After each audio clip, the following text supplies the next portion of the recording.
Hi, folks. This is Don Meisner with the North Country Fishing Report. You know, right now, the Salmon River and all the other little tributaries down there along Lake Ontario have these gigantic salmon, and a little bit later, steelhead and brown trout that will move into these tributaries. The salmon move in to spawn, and the other trout species will move in to feed on the eggs and the decaying flesh that starts floating down the river. So a fishery that exists now in this area, unlike almost any part of the country, will draw thousands of fishermen into these waters, especially the Salmon River.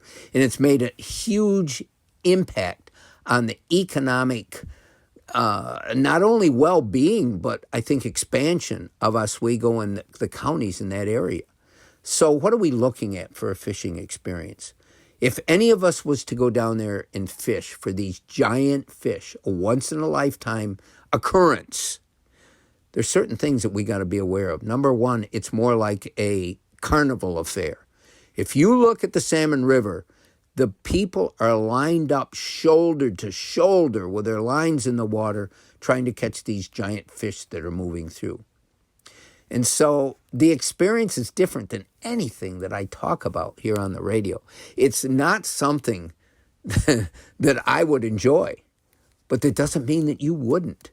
You know, to be that close to everybody else, you hook a fish, that fish becomes the master. In this case, the battle with the salmon is different than almost anything else I talk about, where if we're battling for bass or northern pike or walleye or anything, we're pretty much the master of that fight. We may have quite a fight in hand, but we're the master.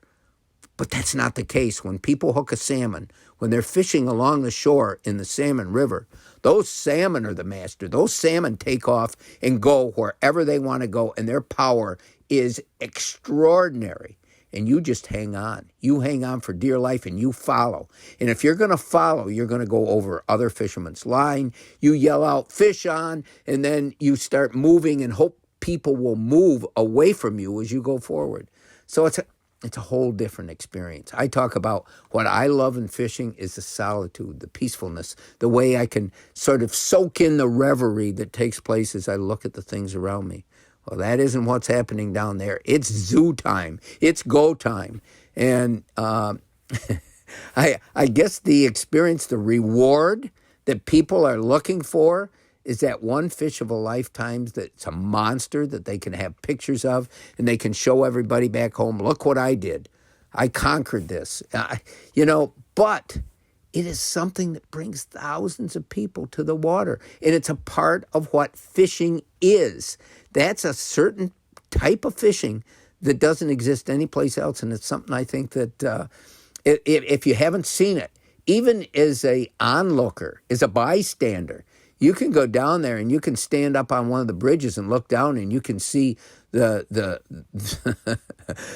frenzy going on.